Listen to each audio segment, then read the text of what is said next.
ولجميع الأولياء الله الصالحين والعلماء العاملين والأئمة المجتهدين ولجميع المصنفين المؤلفين المفسرين المحدثين ولأساتذتنا ومشايخنا معلماتنا إن الله تعالى يحمينا بحمايتهم ويمدنا بمددهم وينفعنا ببركاتهم وأنوارهم وأسرارهم وعلومهم في دين الدنيا والآخرة. الفاتحة.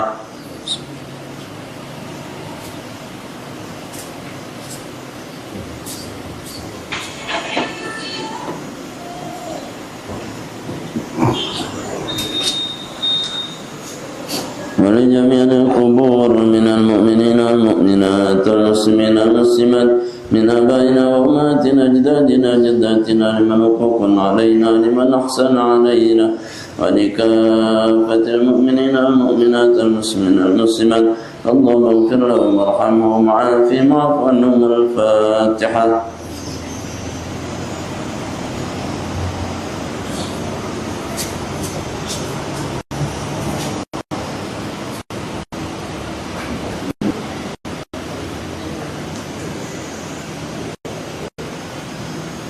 لنا ولكم يا حاضرون ولدنا وولدكم وأولادنا وأولادكم وأهلنا وأهليكم ولجميع المسلمين والمسلمات إن الله تعالى يغفر لنا ولهم ويرحمهم ويرزقنا وإياهم علوما نافعة ورزقا حلالا طيبا واسعا في الدين الدنيا والآخرة. الفاتحة.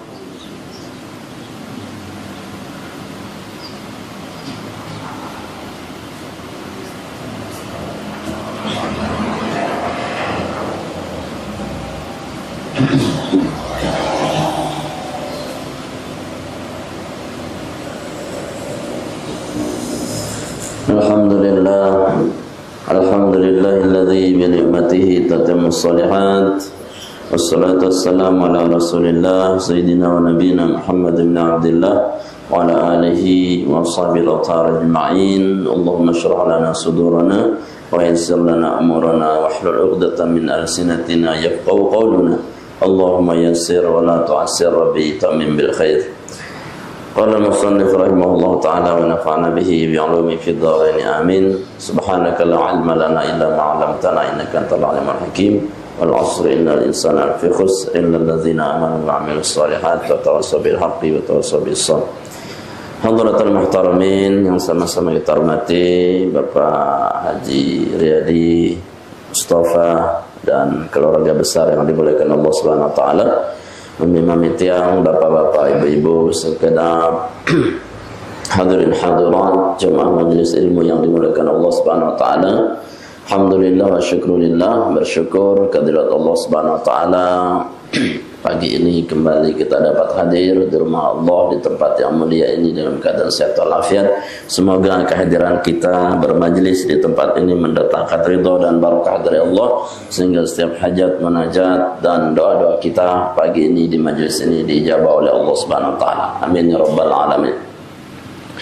Salawat dan salam senantiasa kita sampaikan pada junjungan alam baginda Nabi besar Muhammad sallallahu alaihi wasallam yang telah menuntun kita menuju hidayah Allah Subhanahu wa taala.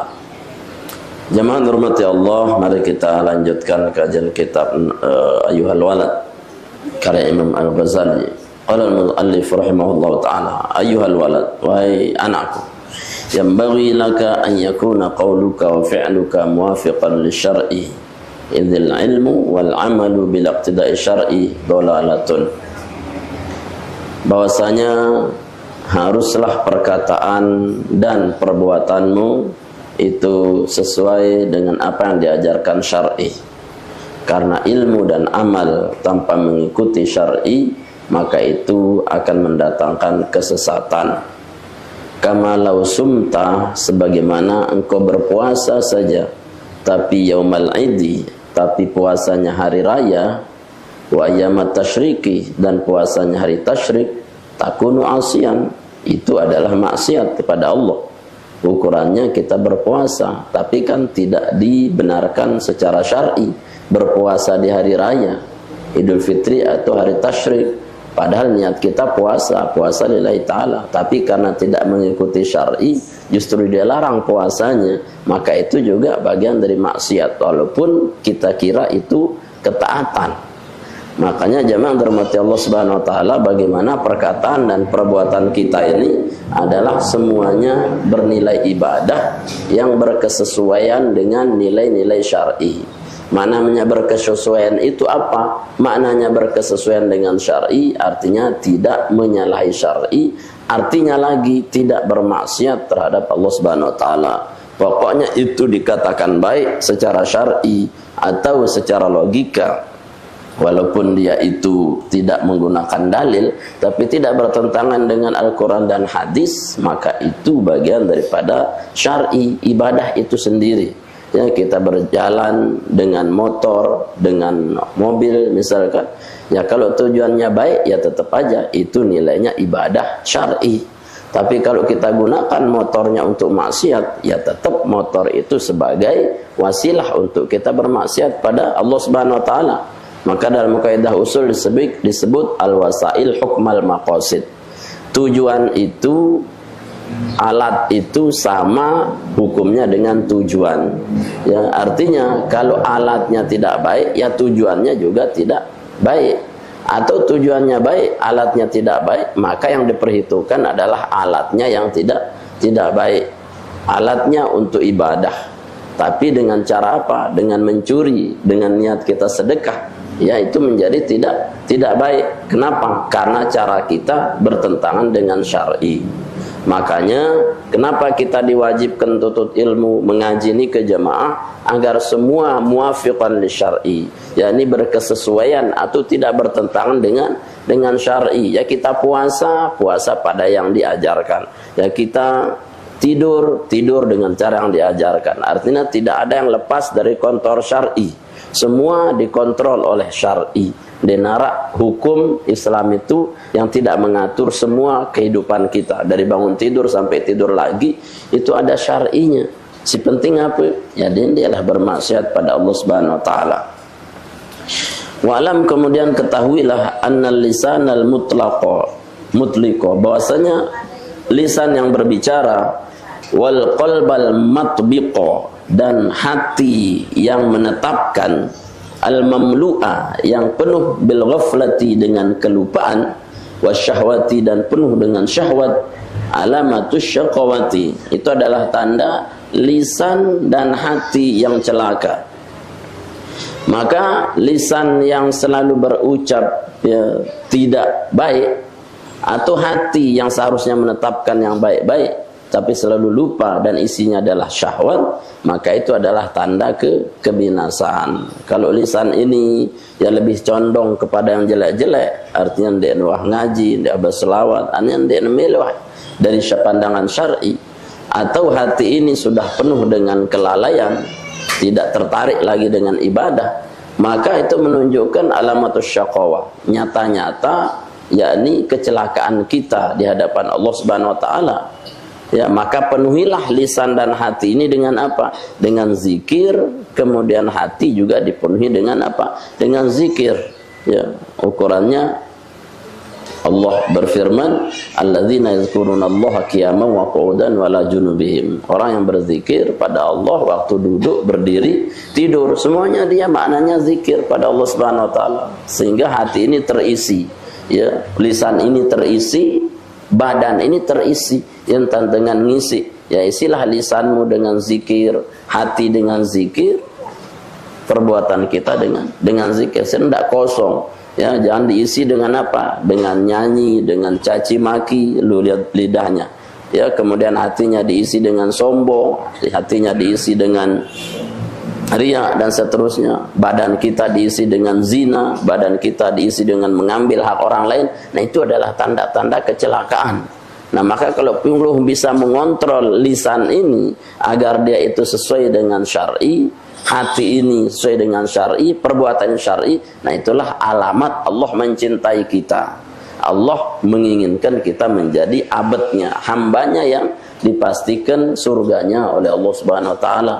Nah, jadi kita ngaji niki agar belajar menyesuaikan lisan dengan zikir, hati dengan zikir, perbuatan dengan zikir. Artinya ini bertentanganlah dengan Allah Subhanahu wa taala. Fa idza lam taqtulin nafsa, kalau engkau tidak membunuh nafsumu, ya, bisidqil mujahadah, dengan betul-betul mujahadah, betul-betul sungguh-sungguh, falan yahya qalbuka, maka tidak akan pernah hidup hatimu bi anwaril ma'rifati, dengan cahaya ma'rifat. Jadi kita ini butuh mujahadah, ya.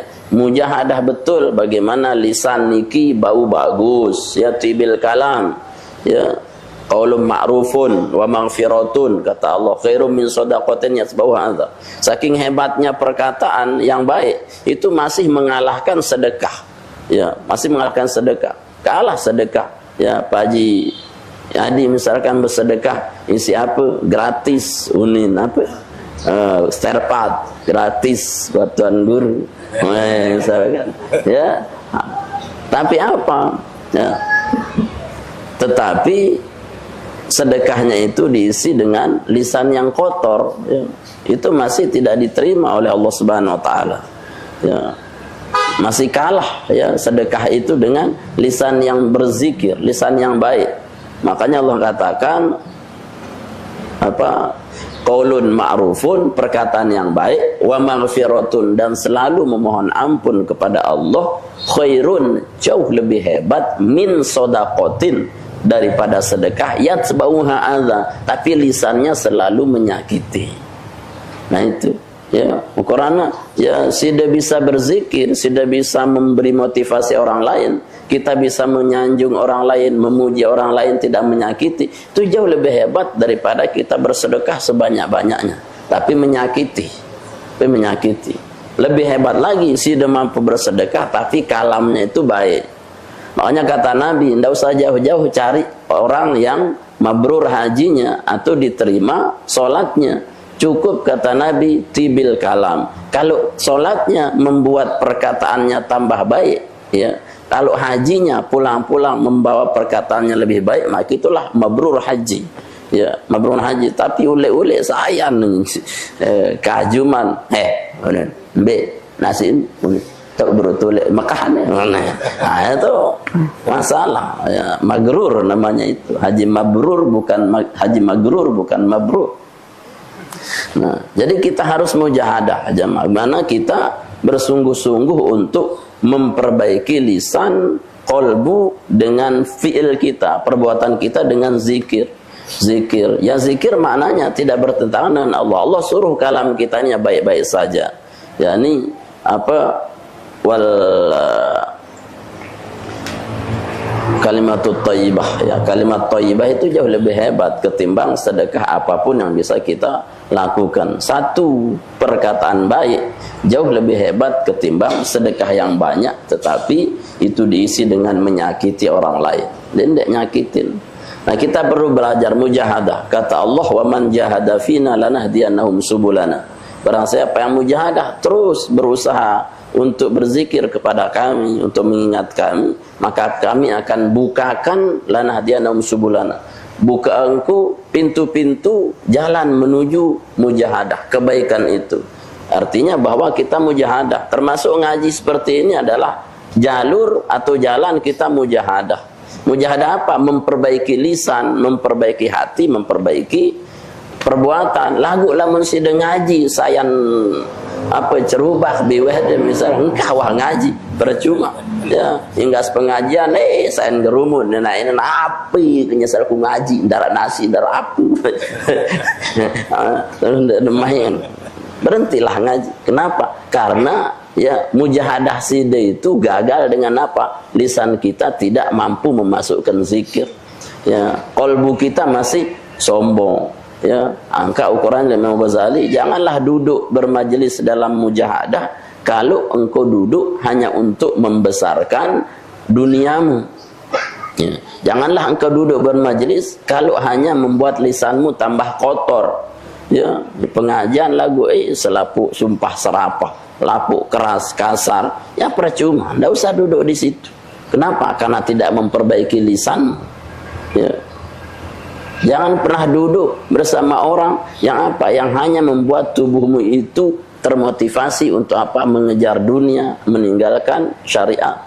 ya hanya untuk sida bermewah-mewah saja, jangan. Ya, makanya ngaji ini mujahadah agar kita apa? Biasa mengontrol hati dalam zikir, lisan lebih baik, af'al kita, perbuatan kita muafiqun li syar'i, yakni sesuai dengan apa yang dituntunkan oleh Allah Rasulnya. Nah, ya harus mujahadah, berusaha enak-enak ni walaupun tua-tua ukuran, nah apalagi tua-tua ya si bajang dong mujahadah.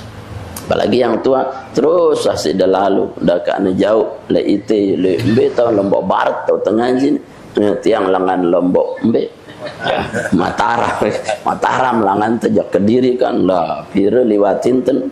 Nah itu mujahadah termasuk ya, setiap langkah kita mujahadah ini memperbaiki ya a'dha tubuh kita.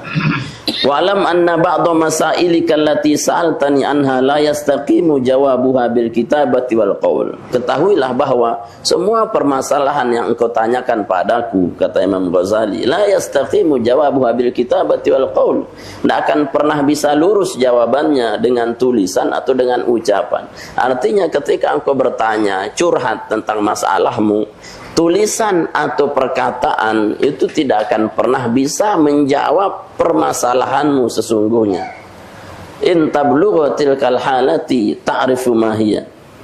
Ya, in tablugha tilkal halati ta'rifa ma hiya. Sampai engkau tahu betul bahwa apa hakikat daripada masalah itu. Wa illa fa ilmuha minal mustahilat li'annahu dzuqiyatun. Kalau tidak, maka yang engkau lakukan, yang engkau ketahui dari solusi itu adalah sesuatu yang mustahilan, sesuatu yang mustahil. Kenapa? Li'annaha dzuqiyah, karena dia adalah masalah rasa. Nah, artinya kalau hanya pelungguh itu ngomong, kalau pelungguh hanya pintar nulis saja, ya baiknya kita di tulisan, baiknya kita di ngomongnya saja. Ya, ketika kita memahami masalah kita, maka masalah itu akan jadi selesai tuntas dengan syar'i. Kalau apa? Kalau kita lakukan dia, cari jawabannya dengan dzuk, dalam rasa. Ya, dzukiyah rasa. Maka ada secara hissi, hissi itu indrawi.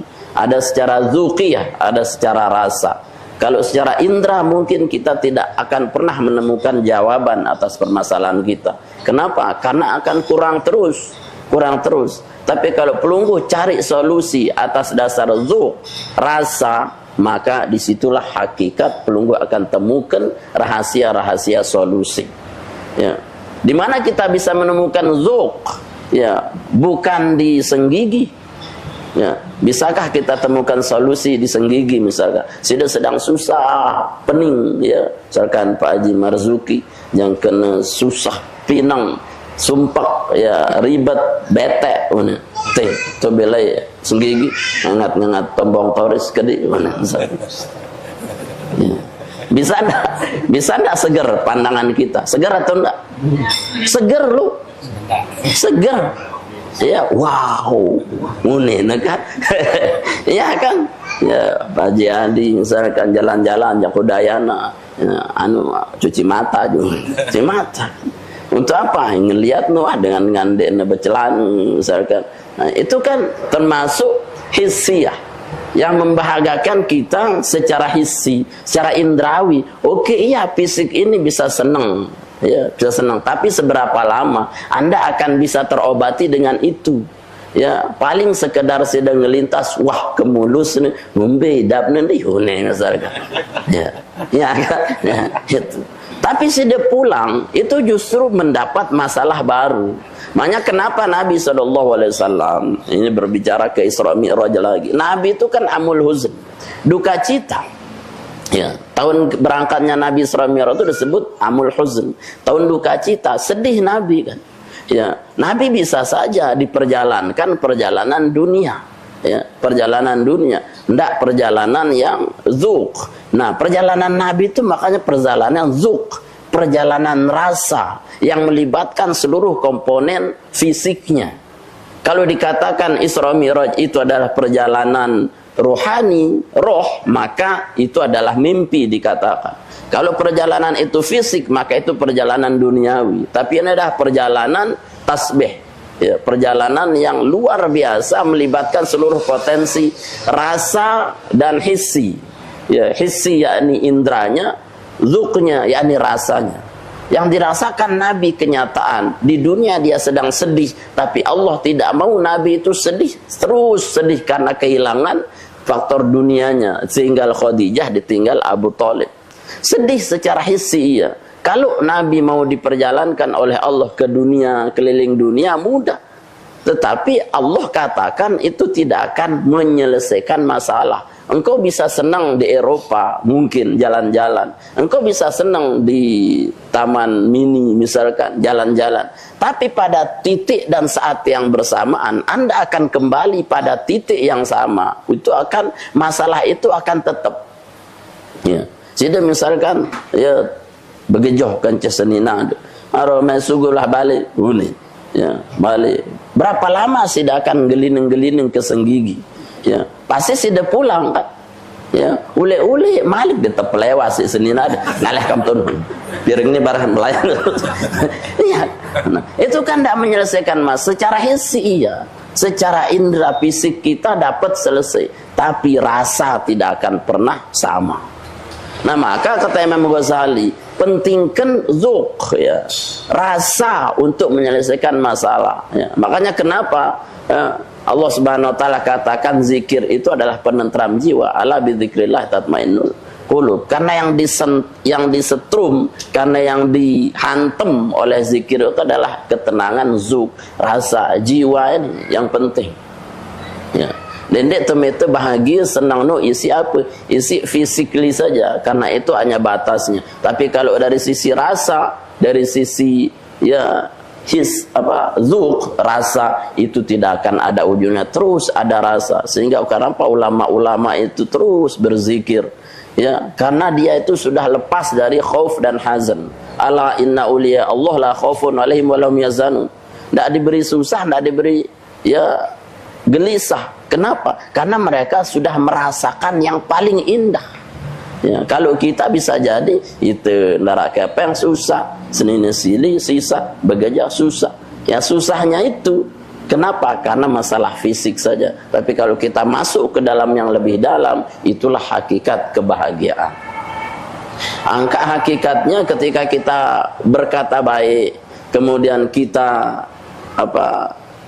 amal kita ini baik, tetapi dalam rasa, dalam hati kita ini masih belum baik, maka hakikatnya belum, ya, belum kita kemana-mana. Maka orang-orang tasawuf itu yang diperhatikan adalah masalah zuk, yakni rasa, hati, bersihnya hati. Karena disitulah pengalaman spiritual yang tidak akan ditemukan oleh perjalanan fisik, ya, perjalanan fisik.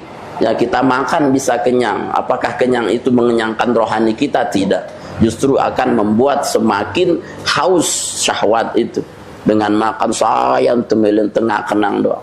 Ya, tapi ketika rohani itu diisi dengan zuk, dengan rasa, ya, sabar, tawakal, kemudian ya ikhtiar, kemudian syukur, dan itu rasa itu yang akan menyelesaikan masalah kita aja. Ya, masalah itu akan selesai dengan rasa. Rasa yang dimaksud adalah yakni kembali kepada ketenangan jiwa yang diberikan oleh Allah Subhanahu Wa Taala melalui zikir kita pada Allah Subhanahu Wa Taala. Nah, inilah pentingnya kita mengaji agar bahagia kita tidak melulu secara fisik, tapi lebih secara jiwa. Ya, secara jiwa. Bahagialah jiwa Anda. Ya, makanya ulama-ulama yang menyusun undang-undang proklamasi kemerdekaan kan yang pertama dibangun apa? Bangunlah jiwanya, baru bangunlah badannya. Kenapa? Karena itu ulama tahu betul jiwa ini yang akan merasakan tenang, nyaman, slow, ukuran seperti itu. Nah itu. Wa kullu ma yakunu dzuqiyan, nah, dan semua yang berasal dari rasa la yastaqimu, ya, la yastaqimu wasfuhu bil qawli kahlawatil huluwi wa muraratil murri la ta'rifu illa bidzuk. Dan semua yang berhubungan dengan rasa, ya, semua yang berhubungan dengan rasa tidak akan pernah mantap, tidak akan pernah tegak, ya, wasfuhu, sifat rasa itu bil qawli, dengan hanya perkataan, kahalawatil huluwi, seperti manisnya manisan. Pelungguh akan mengatakan manisnya permen, ya, itu dengan apa? Apa sih dengan yang manis atau enggak? Apa? Biweh sun. Ya. Apa ada ngena yang manis? Biweh dah tu atin. Berembe rasanya? Ya, berembe rasanya? Tak bisa. Ya. Dia akan menjadi sifat manis ketika Anda bisa mensifatkan dengan mulut Anda manisnya suatu permen, atau mumroratul murri, atau pahitnya sesuatu yang pahit. Itu akan terindikasi sifat pahitnya ketika Anda ucapkan. Ya, misalkan ini apa nih? Lende. Lende, ya. Lende ini ya manis atau ya pahit? Beda rasa. Ndek man.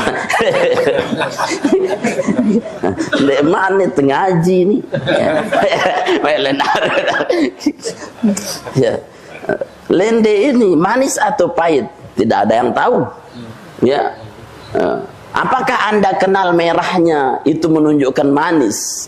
Ya, sebelum ada perkataan orang yang mengatakan kalau dia merah berarti sifat merah itu menunjukkan manis. Ya. Apakah kemudian Anda tahu kalau dia berwarna kekuning-kuningan, ya, dia itu agak kecut, ya, setelah dia dikatakan kecut karena berwarna kuning? Kan iya, karena ada qaul yang mensifatinya bahwa ketika merah dia manis, ketika kuning dia kecut. Apakah itu masalah perkataan yang membuat dia ini menjadi manis, atau masalah rasa yang membuat dia menjadi manis? Anda tidak tahu dia itu manis. Orang tidak bisa mengatakan bahwa ini manis kecuali setelah Anda rasakan. Berarti tidak usah pedulikan dulu kata orang pahit atau manis tanpa Anda melalui jalurnya dulu. Ya.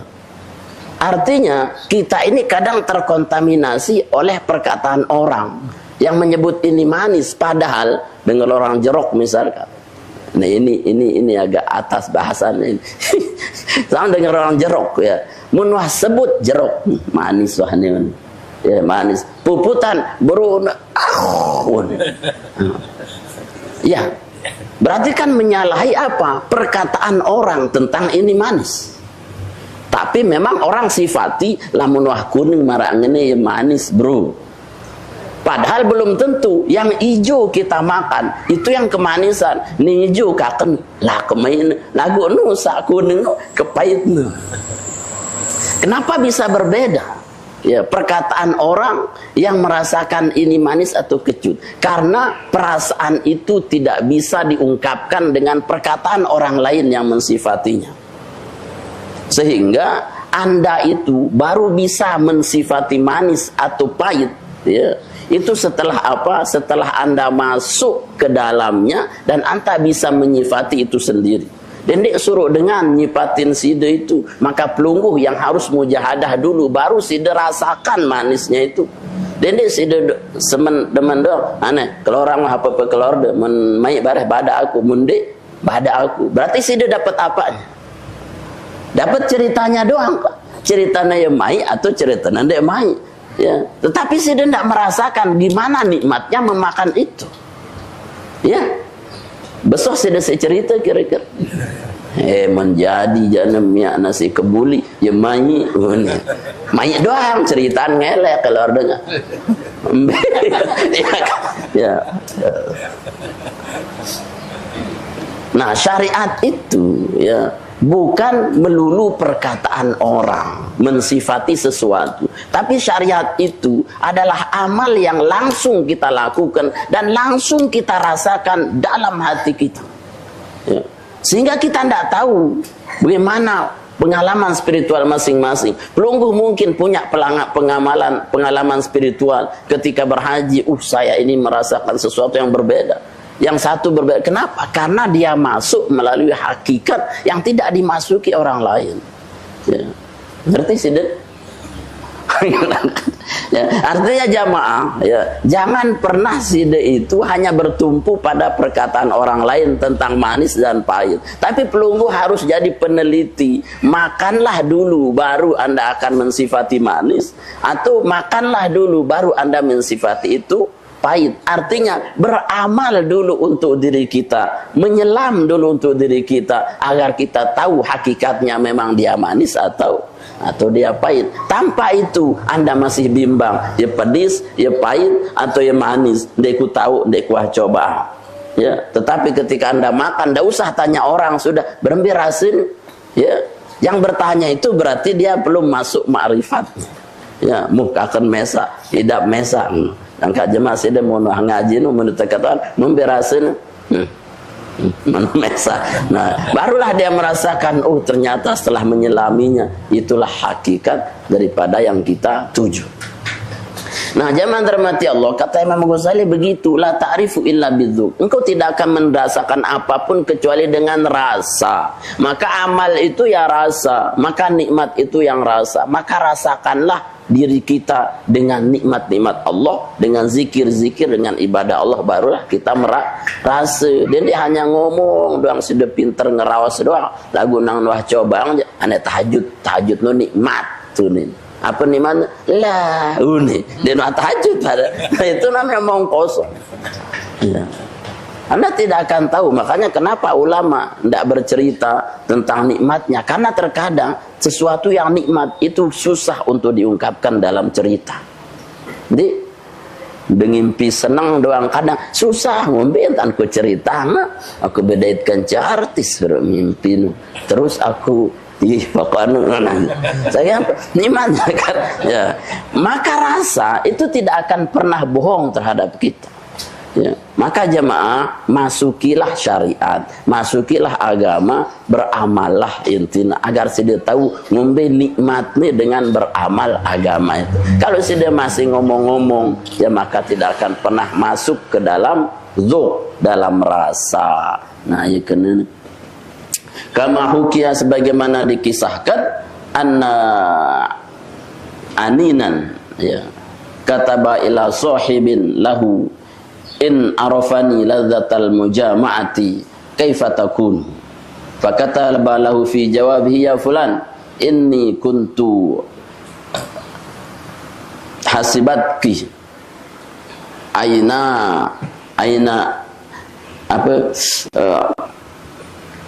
ainaina faqat wal an araftu annaka aninan wa ahmaq li'adhiyatun in tasilu ilaiha ta'rif wa illa la yastaqim wasfuha bil qawli wal kitab. Marak terceritang lah dengan Imam Ghazali, inna ananian, sebenarnya orang yang anania itu artinya dengan si ampura dia tahu berjima, artinya dia bawaan lah poten, anani dengan impoten nulis surat jok batur ya, kataba ila sahibin lahu, ya, dia menulis surat kepada temannya, ya, in ardatal mujamaah, semeton coba bada aku ngombe mayitnya dengan berjima bukan, ya ona ya ini kan dia impoten, kaifa takunu ngombe entan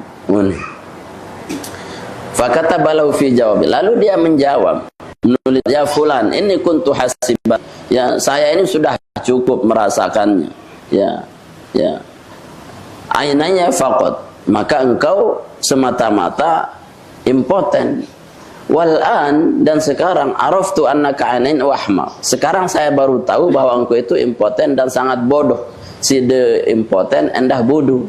Kenapa? Lianna hadhil ladzata, karena lezatnya berjima itu zuqiyah adalah rasa, intasilu ilaiha ta'rifu, kalau engkau sudah masuk kepada jima itu baru engkau akan merasakan, wa illa la yastaqim wasfuha bil qawli wal kitabah, kalau engkau belum berjima maka engkau tidak akan bisa menceritakan dengan perkataan atau dengan tulis bintang dan bukan bercerita nikmatnya anda lewat lisan dan masih debudu unin angka merari-rari wah unin ya dah ada impoten laun ngombe-ngombe kita artinya anda akan tahu kalau apa, kalau anda sudah masuk ke dalamnya. Kalau hanya diceritakan yang ngombe tari taang ya mai atunde ya maka si dia lah yang harus masuk ke dalamnya. Jadi hakikatnya agama itu baru bisa kita rasakan manisnya kalau pelunggu sudah masuk ke dalamnya. Kalau kita hanya menatap dari pinggiran luar saja, mungkin kita akan berkata semata berapa ruginya mereka yang duduk di majelis ilmu itu dengan meninggalkan bekerja dunia. Kalau seandainya mereka bekerja ya daripada duduk menunggu ilmu, berapa jumlah uang yang dia dapatkan. Mungkin itu perkataan Anda yang melihat orang mengaji duduk saja menghilangkan waktunya. Kalau dia gunakan untuk kerja, pira rupiah yang akan dia dapat. Itu zon perkataan Anda belum pernah masuk ke majelis ilmu ya.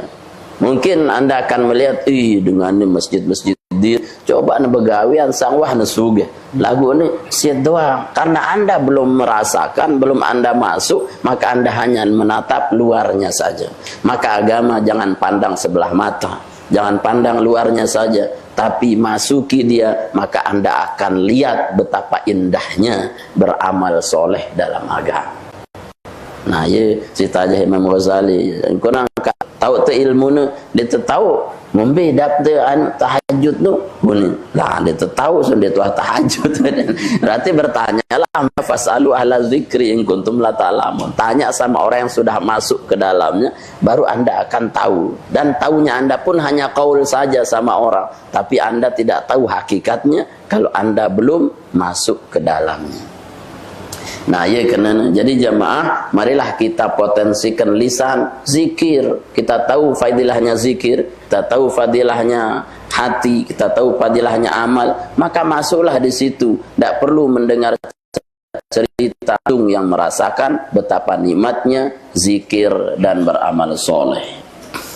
Ayuhal walad wallahu alam bissawab wa ilaihi marji'ul ma'ab. Nah, ini jamaah rahmat Allah Subhanahu wa taala, kajian kita pada kesempatan kali ini. Mudah-mudahan Allah Subhanahu wa taala memberikan kita kesehatan, keafiatan dan mampu merasakan manisnya iman, manisnya amal dan manisnya lisan yang berzikir pada Allah Subhanahu wa taala.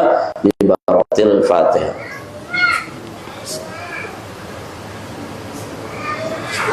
Amin. Alhamdulillah. Kita berdoa. Doa. A'udzubillahi minasyaitonir rajim. Bismillahirrahmanirrahim. Alhamdulillahi rabbil alamin, wassalatu wassalamu ala asyrafil mursalin sayyidina wa nabiyyina maulana Muhammadin wa ala alihi wa sahbihi wa sallam ajma'in. Allahumma barik lana majlisina, wa barik lana fi ta'limina, wa barik lana fi maqamina, wa barik lana fi ulumina, wa barik lana fi asma'ina wa absarina wa qulubina wa quwwatina wa azwajina wa dhurriyyatina wa tub alaina innaka antat tawwabur rahim. Allahumma inna نسألك الهدى والتقى والعفاف والغنى ونسألك لذة العبادة برحمتك يا أرحم الراحمين. اللهم ارزقنا لذة العبادة إليك وحرمنا لذة المعصية إليك برحمتك يا أرحم الراحمين. اللهم انزل الرحمة والنعمة والصحة والسلامة والبركة والعافية والمغفرة والرضوان علينا في هذا المجلس برحمتك يا أرحم الراحمين. اللهم بارك لنا في وشعبان وبلغنا رمضان بالصحة والأمن والعافية إنك على كل شيء قدير. اللهم اجعل هذا جمع مباركا مرحوما وتفرقا من بعد هذا تفرقا حسنا موفقا معصوما. ربنا آتنا في الدنيا حسنة وفي الآخرة حسنة وقنا عذاب النار. صلى الله على سيدنا محمد وعلى آله وصحبه وسلم والحمد لله رب العالمين. الفاتحة.